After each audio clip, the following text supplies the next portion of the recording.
I love your approach, and I love your interest and love of character and characterization. It's what I like to read, and I just don't stop writing. It's a I wonderful way to can't. go. And you and I love your humor in your writing. It makes your writing come alive for me, and it also I think adds so much to your characterization because of the importance of humor. How important is humor to you in writing, and how do you approach it?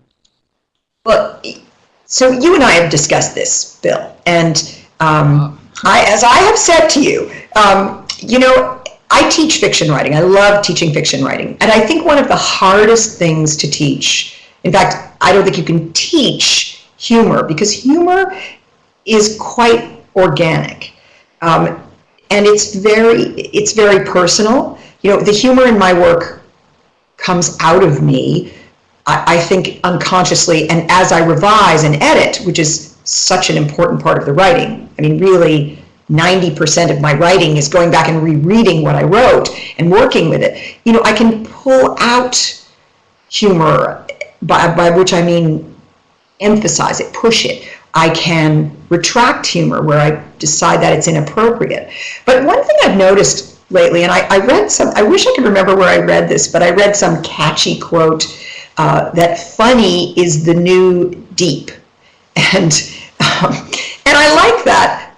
But the fact is, I think that the novels that I have always loved best are those where humor is always juxtaposed against great sorrow. And one of the things I like to say is that all the greatest novels are about one thing, and that one thing is how human beings endure. We're fragile creatures, but we're amazingly strong and resilient. And whether what we're enduring is war or famine, divorce, or cancer, whatever that thing is, the thing that fascinates me is how do we do that? And I think humor is one of the most important. I think defenses isn't quite the word I'm looking for.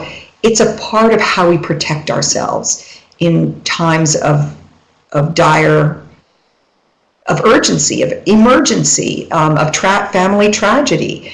And, I've been through some pretty difficult times myself. I went through the suicide of my only sibling and being diagnosed with cancer at exactly the same time. I mean, within both my diagnosis and my sister's death occurred in the same month when I was 36. And that time in my life, I think, was crucial to the fiction writer I've become. Because how did I get through that? And I have to say, when I look back, some of it might be quite irreverent.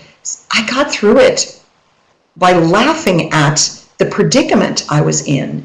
And in fact, I wrote an essay that won an award called My Sister, My Surgeon, Myself, that in some ways examines the ludicrousness of the day-to-day of my day-to-day life, how I got through this period. So when I write about ordeals that my characters go through, there's no way they're not going to. That's like I'm about to enter triple negative territory. Rewind.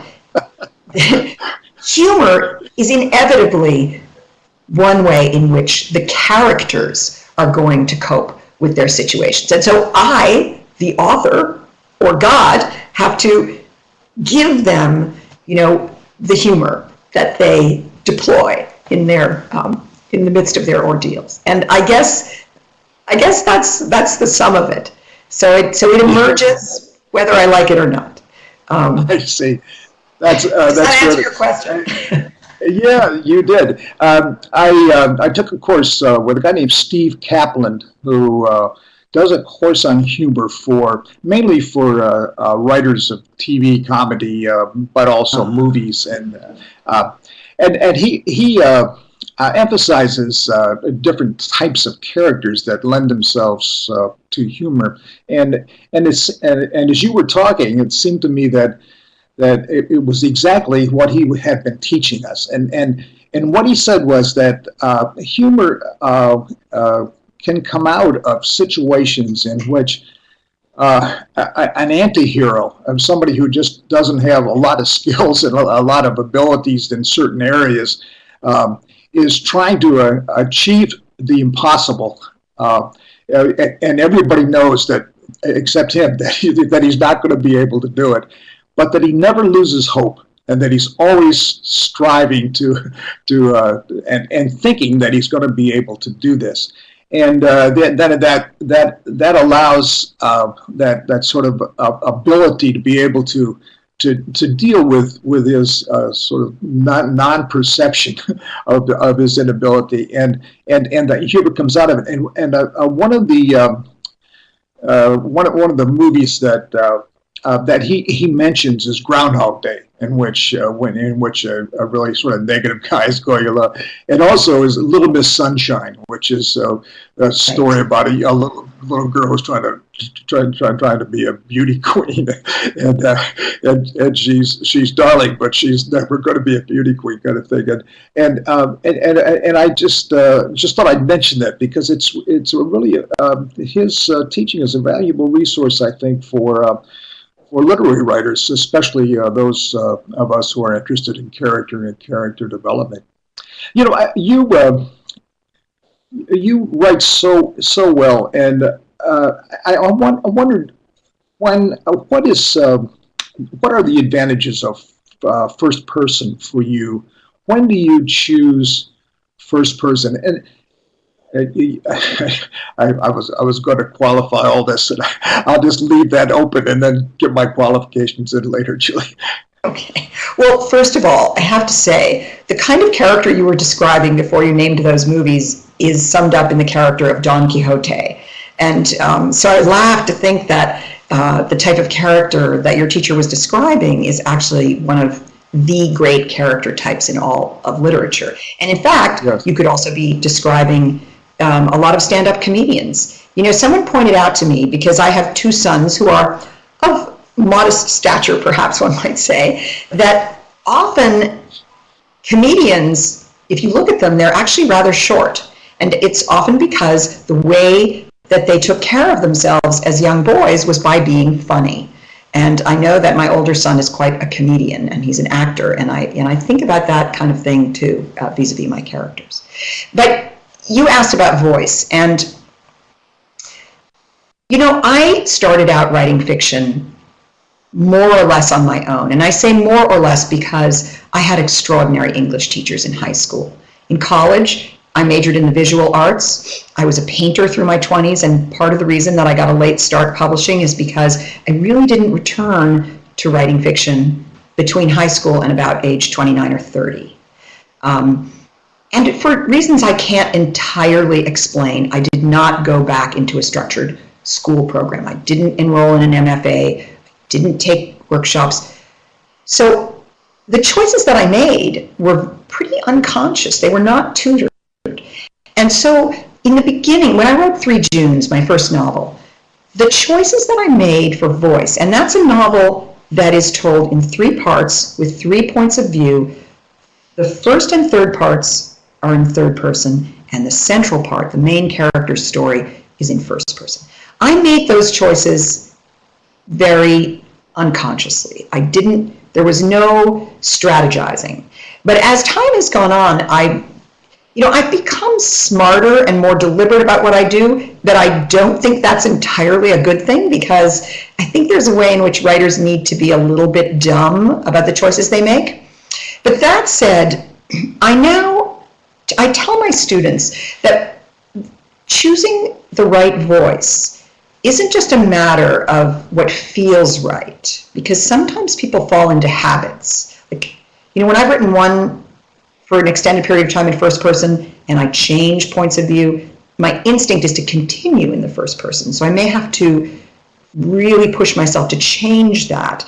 But what I like to say is that think about voice as establishing the distance between the reader and the character whose point of view you have. So if a character addresses a reader in the first person, there's usually an agenda on the part of the character. Is the character just spinning a yarn to the reader? Is the character searching for a confidant? Is the character defending or justifying his or her actions? And in The Widower's Tale, where the widower's point of view is the one first-person point of view, he's telling the reader about 1 year in his life, the past year, during which something terrible happened, and he made some choices that were foolish and some choices that ended up being quite wise. And he's saying to the reader, I need to tell you this. I need to explain to myself as well as to you. I mean, this is unconscious. I mean, he doesn't explicitly say this, but he has the agenda of needing to justify everything that's happened and his role in it over this year in which his grandson becomes embroiled in a very dangerous situation. So third person, though, if we think cinematically, usually you are pulling back more from the character. You're looking at the character, in a more panoramic way, and you can do different things with that. I notice that there are more and more writers working in the second person. I think Junot Diaz's award-winning collection of stories, This Is How You Lose Her, although that's a sort of a generic you, plays with voice in an unusual way. There are examples also of fiction written in the first person plural, where it's about a group, we, and then we came to the end is a novel that was quite successful and is told from the point of view of a group of co-workers in an office. But that issue of distance is the one that I think is central to the choice of voice here. What is the relationship between the reader and the characters? That's really the question to ask yourself when you're choosing voice.